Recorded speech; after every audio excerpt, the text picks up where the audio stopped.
Well, thank you all for coming out this morning, but more importantly, thank you, Congressman Plume, for coming to the Metlar Bodine House Museum, as you've done in the past, as always. But first of all, on behalf of the 61,000 people of Piscataway Township, I want to thank you for all the hard work that you've been doing on behalf of this historic facility here.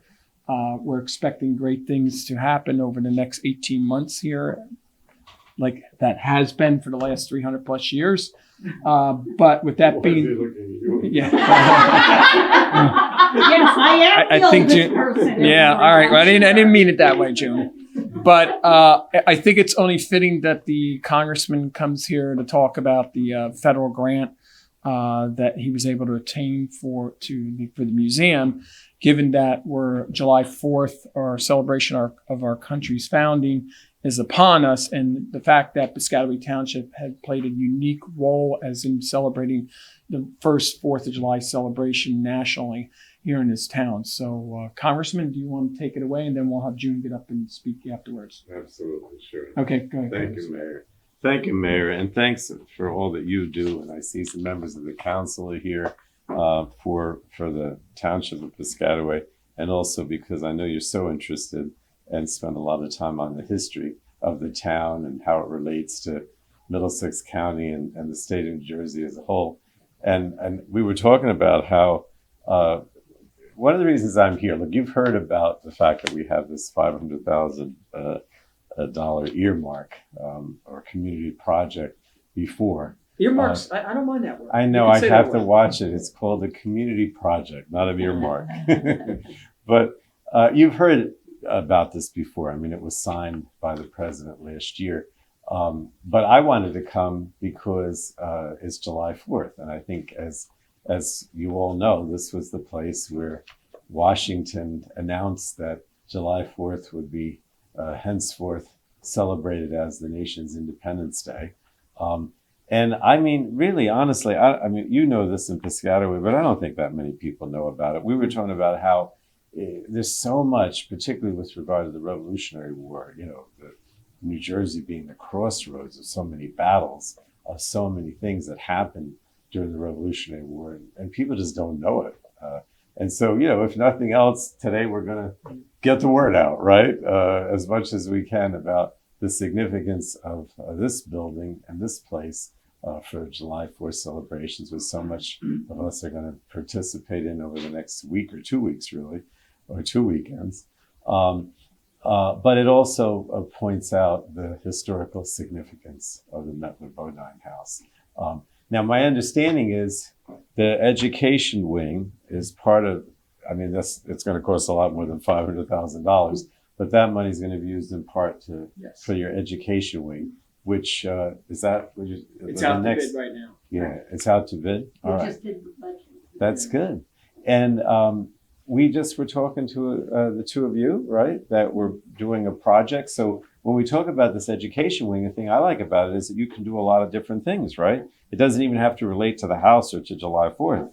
It can just be about educating the community. And I think that's the most important thing, because when we talk about how people don't know about the history, the only way they're going to find out is if you do educational programs, get them interested in finding out more about not only the role of the Metlar Bodine House, but also of Piscataway and the whole area, which is so important, which is the East Jersey, Old Town, and so many other places in New Brunswick and other parts of Middlesex County, as well as Monmouth County that I represent.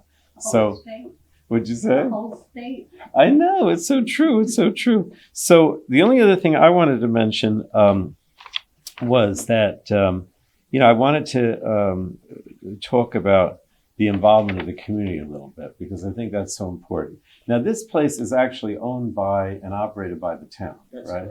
But without the community involvement, and there's so many people here, and I've seen it every time I come here, there's such enthusiasm and people volunteering and helping out, because that's important too, because if you don't have that, then, you know, how are you going to operate, right? You can't afford to have people here every day operating, opening the place, doing everything. And so I want to mention that as well, because I know that whenever I come to Piscataway, there's so much community involvement in everything. and in the history of the town. And this place is also an important part of that. So thank you for all you do. That's why I'm here. Thanks again, Mayor. Before I have June come up, I want to acknowledge Council President Frank Ernst here, Councilwoman at Large Gabrielle Cahill, and Councilman Kapil Shaw.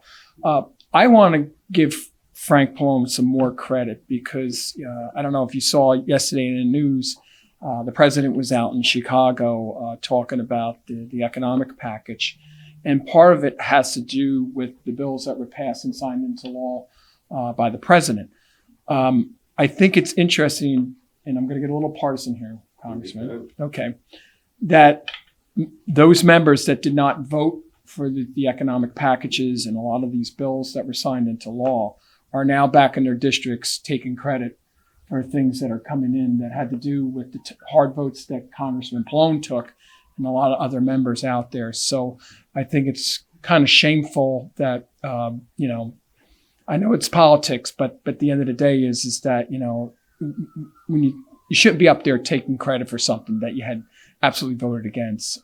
It all reminds me of the time when former Congressman Lance voted against the Green Book flood control of doing the levees. And then when the flooding happened and President Biden brought in $500,000 and stuff like that, he was out there taking credit for that. But with that being said, just be cognizant that it's not always easy voting in Congress on a lot of things. A lot of them are broad-ranging packages, and you might not like every little piece of the puzzle there, so to speak. But at the end of the day, if it's good overall for the country, you should vote for it, and that's what Congressman Palone does every day, and I want to thank him for that. So June, why don't you come on up and say a few words. Remember, we got June on a short leash here because she'll go off on a tangent for a couple hours. Am I that bad? No.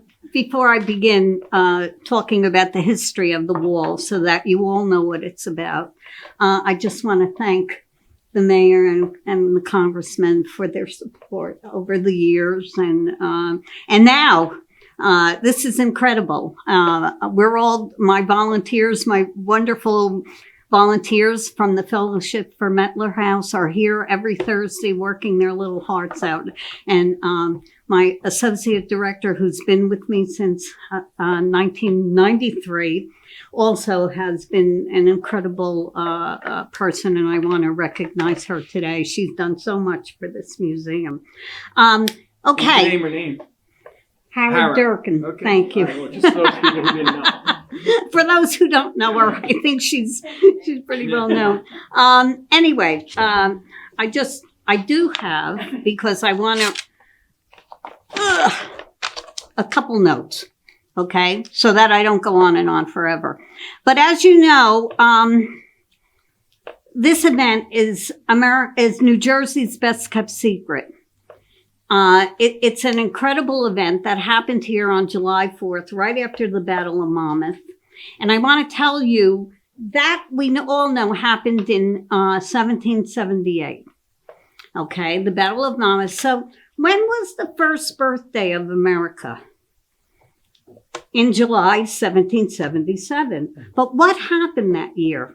Well, first of all, celebrations were very sporadic because, of course, America wasn't winning. The troops weren't really winning. They were in dire straits. George Washington was in Morristown hiding, hoping he wasn't going to get hung. And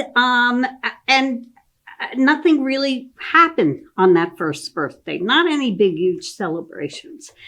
At the end of July, Congress met and they finally decided on a day to choose as Independence Day. And they said, okay, from now on, it's going to be the 4th of July officially. That's the first national holiday is the 4th of July. And what happened was the following year, Washington came up here after the Battle of Monmouth, after the successful Battle of Monmouth, where the British were fleeing off of Sandy Hook. They came up here, 11,500 of them. They were resting. And he was at Ross Hall. He had his headquarters at Ross Hall, which is about a quarter of a mile up on River Road. And there he wrote this order on July 3rd. Tomorrow, the anniversary of the Declaration of Independence will be celebrated by the firing of 13 pieces of a cannon and a feu de joie, literally meaning fire of joy, of the whole line. The army will be formed on the Brunswick side of the Raritan at 5 o'clock in the afternoon on the ground pointed out by the Quartermaster General Nathaniel Greene. The soldiers are to adorn their hats with green boughs and make the best appearance possible. The disposition will be given in orders of tomorrow. Double allowance of rum will be served out. So at 3 o'clock in the afternoon the following day, a cannon fired at the park, across the park, and the troops began to move over.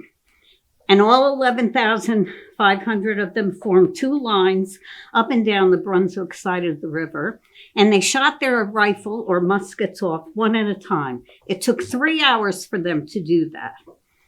And right before they began to do that, the cannons were shot 13 times. Why? Somebody answer that. Because of the colonies, right? The colonies. In his note the following day, he said, at the conclusion of this, on a signal, 3 cheers will be given.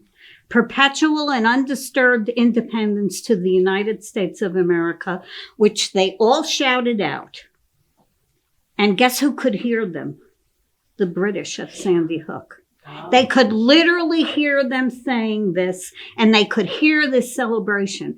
It's phenomenal, isn't it? But if you think of it, the river made the sound travel. The river made the sound travel right down to them, to the British. So the British heard us having this wonderful celebration.